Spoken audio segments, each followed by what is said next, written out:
Shri astro ചാനലിലേക്ക് എല്ലാവർക്കും സ്വാഗതം. എന്നെ സപ്പോർട്ട് ചെയ്ത എല്ലാവർക്കും ഒരുപാട് നന്ദി. പ്രേമവിവാഹത്തിൻ്റെ യോഗങ്ങളെക്കുറിച്ച് നോക്കാം. ഇതറിയണമെങ്കിൽ കുറച്ച് എന്തായാലും നമുക്ക് ജാതകത്തെ പറ്റിയിട്ടൊരു ഐഡിയ വേണം. പിന്നെ എന്താണെന്ന് വെച്ച് കഴിഞ്ഞാൽ ഒരുപാട് സോഫ്റ്റ്വെയർ ലഭ്യമാണ്. അപ്പോൾ അതിൽ നമ്മുടെ ഡേറ്റ് ഓഫ് ബർത്തും ടൈം അടിച്ച് കഴിഞ്ഞാൽ നമുക്ക് ജാതകമൊക്കെ കിട്ടും. അപ്പോൾ ജാതകത്തിൻ്റെ ലഗ്നം അറിയാതെ ഞാനിപ്പോൾ ഈ പറയുന്ന കാര്യങ്ങൾ നമുക്ക് നോക്കാൻ പറ്റില്ല. അപ്പോൾ അത് അറിയുന്നവർക്ക് മാത്രമാണ് ഞാൻ ഇത് മെയിനായിട്ട് ചെയ്യുന്നത്. പ്രേമവിവാഹത്തെ പറ്റിയിട്ട് ചിന്തിക്കുമ്പോൾ കുറച്ച് ഭാവങ്ങളാണ് അതിൽ മെയിനായിട്ട് ചിന്തിക്കേണ്ടത്.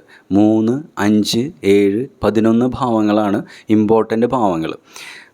അപ്പോൾ എന്താണെന്ന് വെച്ച് കഴിഞ്ഞാൽ ഈ 4 ഭാവങ്ങളുടെ അധിപന്മാരെ പറ്റിയിട്ടും അവർ തമ്മിലുള്ള യോഗങ്ങളെ പറ്റിയിട്ടാണ് മെയിനായിട്ട് നോക്കേണ്ടത്. ഇതിൽ 3ഉം 11ഉം ഭാവം എന്ന് പറഞ്ഞാൽ നമ്മുടെ ആഗ്രഹങ്ങളും പൂർത്തീകരണങ്ങളുമാണ്. ഇതിൽ 5ാം ഭാവമാണ് നമ്മുടെ പ്രേമത്തിൻ്റെ ഭാവമൊക്കെ നോക്കുകയാണെങ്കിൽ 5ാം ഭാവമാണ്. 7ാം ഭാവം എന്ന് പറഞ്ഞാൽ വിവാഹത്തിൻ്റെയും. ഒരു എക്സാമ്പിളായിട്ട് നോക്കുകയാണെങ്കിൽ മേടൻ ലഗ്നക്കാരുടെ നോക്കാം. മേടൻ ലഗ്നക്കാരുടെ 3ാം ഭാവം എന്ന് പറഞ്ഞു കഴിഞ്ഞാൽ മിഥുന രാശിയാണ് വരാം. മിഥുന രാശിയുടെ അധിപൻ എന്ന് പറഞ്ഞാൽ ബുധനാണ് വരാം. പിന്നെ 5ാം ഭാവം നോക്കുകയാണെങ്കിൽ ചിങ്ങ രാശിയാണ്. ചിങ്ങ രാശിയുടെ അധിപൻ എന്ന് പറഞ്ഞാൽ സൂര്യനാണ് വരാം.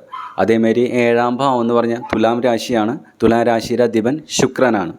അതേപോലെ 11ാം രാശി എന്ന് പറഞ്ഞു കഴിഞ്ഞാൽ കുംഭൻ രാശിയാണ്. കുംഭൻ രാശിയുടെ ശനിയാണ് അധിപനായിട്ട് വരാം.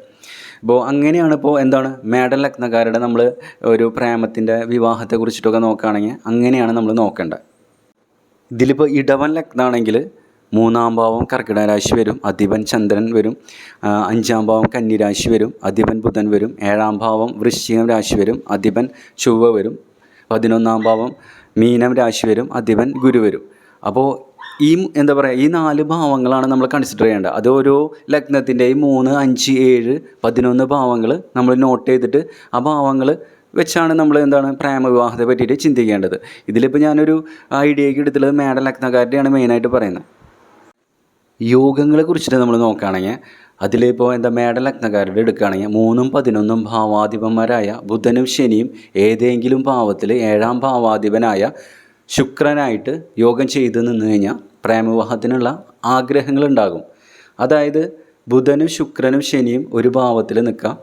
അതുപോലെ തന്നെ ബുധനും ശുക്രനും ഒരു രാശിയിൽ, അതുപോലെ ശുക്രനും ശനിയും ഒരു രാശിയിൽ. അപ്പോൾ നമുക്ക് ആഗ്രഹങ്ങളുണ്ടാവും പ്രേമവിവാഹത്തിനുള്ള.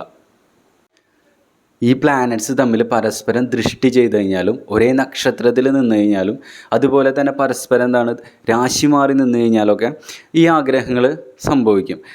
രാശി മാറാന്ന് വെച്ച് കഴിഞ്ഞാൽ ബുധൻ ശുക്രൻ്റെ രാശിയിലും ശുക്രൻ ബുധൻ്റെ രാശിയിലും, അതുപോലെ തന്നെ ശനി. ഇനി പറയുന്ന യോഗം പ്രേമവിവാഹത്തിന് വളരെയേറെ സാധ്യതകളുള്ളൊരു യോഗമാണ്. അത് 5ാം ഭാവാധിപനും 7ാം ഭാവാധിപനും തമ്മിലുള്ളൊരു യോഗമാണ്. ഇപ്പോൾ മേടൻ ലഗ്നം എടുക്കുകയാണെങ്കിൽ സൂര്യനും ശുക്രനും തമ്മിലുള്ള യോഗം. അതിൽ 6, 8, 12 ഭാവങ്ങളിലാണെങ്കിൽ ഒരുപാട് ബുദ്ധിമുട്ടുകൾ ഉണ്ടാകും.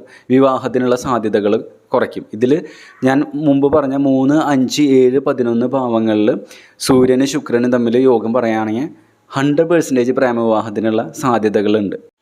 5ഉം 7ഉം ഭാവാധിപന്മാരുടെ കാര്യങ്ങൾ നോക്കുകയാണെങ്കിൽ 5, 7 ഭാവാധിപന്മാർ തമ്മിൽ പരസ്പരം ദൃഷ്ടി ചെയ്ത് കഴിഞ്ഞ് കഴിഞ്ഞാലും രാശി മാറി നിന്ന് കഴിഞ്ഞാൽ, അതായത് പരസ്പരം രാശി മാറി നിന്ന് കഴിഞ്ഞാലും ഒരേ നക്ഷത്രത്തിൽ നിന്ന് കഴിഞ്ഞാലും വളരെയധികം സാധ്യതകളുണ്ട്. ഇതിൽ ഒരേ നക്ഷത്രത്തിൽ എന്ന് പറഞ്ഞു കഴിഞ്ഞാൽ മേടൻ ലഗ്നം എടുക്കുകയാണെങ്കിൽ 5ാം ഭാവം എന്ന് പറഞ്ഞു കഴിഞ്ഞാൽ ചിങ്ങരാശിയാണ് വരാം. ഇതിൽ ചിങ്ങരാശിയിൽ 3 നക്ഷത്രം വരും, മകം, പൂരം, ഉത്രം. ഇതിലിപ്പോൾ സൂര്യൻ ഉത്ര നക്ഷത്രത്തിൽ നിൽക്കുകയാണെങ്കിൽ ഇതിലിപ്പോൾ 7ാം ഭാവാധിപനായ ശുക്രൻ സൂര്യൻ്റെ ഈ 3 നക്ഷത്രങ്ങളിൽ, അതായത് കാർത്തിക, ഉത്രം, ഉത്രാടം സൂര്യൻ്റെ നക്ഷത്രങ്ങളാണ്. ഇതിൽ നിൽക്കുകയാണെങ്കിലും ആ ഒരു പ്രേമവിവാഹത്തിൻ്റെ കണക്ഷൻ കിട്ടും. അടുത്തത് ചൊവ്വ റിലേറ്റ് ചെയ്തുള്ള യോഗങ്ങളെ കുറിച്ചിട്ട് നോക്കാം. ചൊവ്വ 1, 4, 7 ഭാവത്തിൽ നിന്ന് 7ാം ഭാവാധിപനായിട്ട് യോഗം ചെയ്ത് നിന്ന് കഴിഞ്ഞാൽ പരസ്പരം ദൃഷ്ടി ചെയ്ത് കഴിഞ്ഞാലും പ്രേമവിവാഹത്തിനുള്ള സാധ്യതകളുണ്ട്. ചൊവ്വയും ശുക്രനും തമ്മിലുള്ള യോഗം പുരുഷന്മാരുടെ ജാതകത്തിലാണ് കൂടുതൽ നോക്കേണ്ടത്. ഒരുപാട് ആഗ്രഹം ഉണ്ടായിരിക്കും പ്രേമവിവാഹത്തിനുള്ള. അതിൽ 1, 4, 5, 7, 11 ഭാവങ്ങളിലാണെങ്കിൽ പ്രേമവിവാഹത്തിനുള്ള വളരെ ചാൻസസ് ഉണ്ട്. ഇതിൽ 12ാം ഭാവമാണെങ്കിൽ പ്രണയങ്ങൾ ഒരുപാടുണ്ടാവും. ഒന്നിലൊരു സ്ഥിരത ഉണ്ടാവില്ല.